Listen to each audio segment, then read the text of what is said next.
Good morning students. मैं आपको economics का फर्स्ट चैप्टर स्टार्ट करा रही हूँ, जिसका नेम है अर्थशास्त्र की अवधारणा एवं अर्थशास्त्र में सांख्यिकी का महत्व, मतलब concept of economics and significance of statistic in economics. तो सबसे पहले तो मीनिंग हमें ये क्लियर करना पड़ेगा कि इकोनॉमिक्स क्या होती है, अर्थशास्त्र क्या होती है। देखो, अर्थशास्त्र को अभी तक किसी भी इकोनॉमिक्स ने प्रॉपर तरीके से डिफ़ाइन नहीं किया है कि इकोनॉमिक्स क्या होती है। सब कोई कुछ कहता है, कोई कुछ कहता है।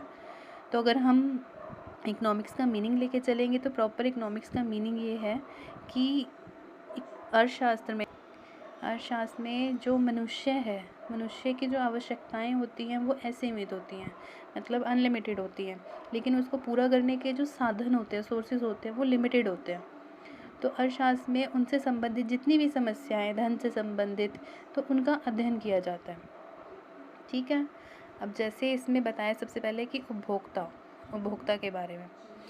अब एक बच्चे से लेकर एक वृद्ध मनुष्य तक प्रत्येक व्यक्ति किसी न किसी आर्थिक क्रिया में मतलब उससे लिंक है। आर्थिक क्रिया का मतलब होता है पैसे से संबंधित। हम सभी उपभोक्ता हैं, अपनी आवश्यकताओं की संतुष्टि के लिए विभिन्न वस्तु और सेवाओं का उपभोग करते हैं। उपभोग एक महत्वपूर्ण आर्थिक क्रिया है। देखो, सबसे मेन चीज़ उपभोग का मतलब क्या होता है, किसी चीज़ को यूज़ करना, प्रयोग करना उसका। तो सबसे पहले उपभोक्ता कौन होता है? जो अपनी संतुष्टि करता है वस्तुओं और सेवाओं से। उपभोग का मतलब क्या होता है? जो जिन वस्तुओं और सेवाओं का प्रयोग करके वो अपने आप को संतुष्ट कर रहा है, वो उपभोग होता है, उसको कंजम्पशन बोलते हैं। देखो, इकोनॉमिक्स है, अर्थशास्त्र है, अर्थशास्त्र के अंदर सब चीज़ें आती हैं। जैसे अगर आपको कि अकाउंट्स है आपका, तो वो अकाउंट भी अर्थशास्त्र के अंदर आएगा। मैथ्स है वो भी उसमें आएगा। सोशल साइंस है वो भी उसमें आएगी। साइंस है वो भी उसमें आएगी। मतलब आप कहोगे each and every subject are linked with economics. मतलब हर सब्जेक्ट जो लिंक है वो किससे है? इकोनॉमिक्स से है। इकोनॉमिक्स के अंदर हर चीज़ जो है उसको हम एनालाइज करते हैं, देखते हैं, समस्याओं का अध्ययन करते हैं और फिर उसके बाद कंक्लूजन निकालते हैं। ठीक है। तो एक एक चीज़ को डिफ़ाइन किया हुआ है इसके अंदर। तो उसके बाद है उत्पादक कौन होता है। उत्पादक वो व्यक्ति है जो आय अर्जित करने के लिए, देखो उत्पादक कौन है? जो वस्तुएं बना रहा है, उसकी बिक्री करता है वस्तुओं और सेवाओं की, क्या करने के लिए? आय अर्जित करने के लिए। और उत्पादन क्या होता है? उत्पादन होता है जिन वस्तुओं और सेवाओं की वो बिक्री कर रहा है, जो सामान वो बना रहा है। उसके बाद उसने कहा है कि देखो, अगर उत्पादक है एक, वो अगर वस्तुएं बना रहा है, तो या तो वो क्या करेगा? बचत करेगा, या वो निवेश करेगा। निवेश करने इन द सेंस ये नहीं कि आपने पैसा लगा दिया कहीं और आप प्रॉफिट कमा रहे हो। निवेश का मतलब ये है कि अगर एक सेलर है या प्रोड्यूसर है, अगर उसने 5 चीज़ें बनाई है बेचने के लिए, तो वो भी उसका एक इन्वेस्टमेंट है। अगर उसने कोई मशीन खरीदी है, वो भी उसका एक इन्वेस्टमेंट है। अगर मान लो हमने कहीं कोई प्लॉट खरीद के डाल दिया, हमने गोल्ड खरीद लिया कि आगे काम आएगा, वो भी एक इन्वेस्टमेंट है। मतलब जिससे हमें इन फ्यूचर में प्रॉफिट हो, रिटर्न मिले, वो इन्वेस्टमेंट है हमारी। प्रोड्यूसर के लिए क्या है? सबसे पहले बचत। ये आय का वो भाग है जिसका उपभोग नहीं करते, जिसको खर्च नहीं करते हम, तो उसको बचा लेते हैं। निवेश क्या होता है? उन परिसंपत्तियों की खरीद पर किया गया व्यय जिनसे हमें आय प्रजनन, मतलब इनकम क्रिएट होगी। इसका मतलब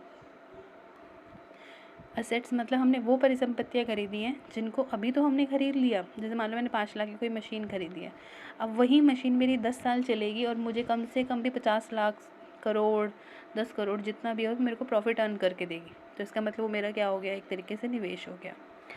आर्थिक क्रियाएँ, पैसे से संबंधित जितनी भी क्रियाएँ की जाती हैं, जितनी भी एक्टिविटी की जाती हैं एक उसके अंदर, समाज के अंदर रहकर, वो सारी क्या होती हैं? आर्थिक क्रियाएँ होती हैं, जिसका संबंध दुर्लभ साधनों के प्रयोग से है। सबसे पहले तो मीनिंग समझो, दुर्लभ साधन क्या होते हैं? दुर्लभ, स्कैरसिटी रिसोर्सेज का मतलब होता है कि हमारे पास जो साधन दुर्लभ है। अगर मैं आपको कहूँ कि आप लकड़ी है, लकड़ी से मान लो फर्नीचर बन रहा है, सब चीज़ें बन रही हैं, गोल्ड है, जो नेचर से आ रही है चीज़ें, क्या आप इनको प्रॉपर तरीके से ला सकते हो? मतलब यूज़ कर सकते हैं जितना मर्जी चाहें? नहीं कर सकते, क्योंकि ये क्या है? दुर्लभ है, बहुत कमी है इनकी। तो आवश्यकताओं की तुलना में साधन क्या है? हमेशा दुर्लभ होते हैं। मैंने अभी आपको बताया कि जो मनुष्य है उसकी आवश्यकताएं क्या होती हैं? वो बहुत सारी होती हैं, लेकिन उसकी तुलना में जो साधन होते हैं वो क्या होते हैं? कम होते हैं। कल्पना करें कि धरती पर आप सबसे अधिक धनी है, फिर भी समय के एक निश्चित बिंदु पर जो आप चाहते हैं वो प्राप्त नहीं कर सकते।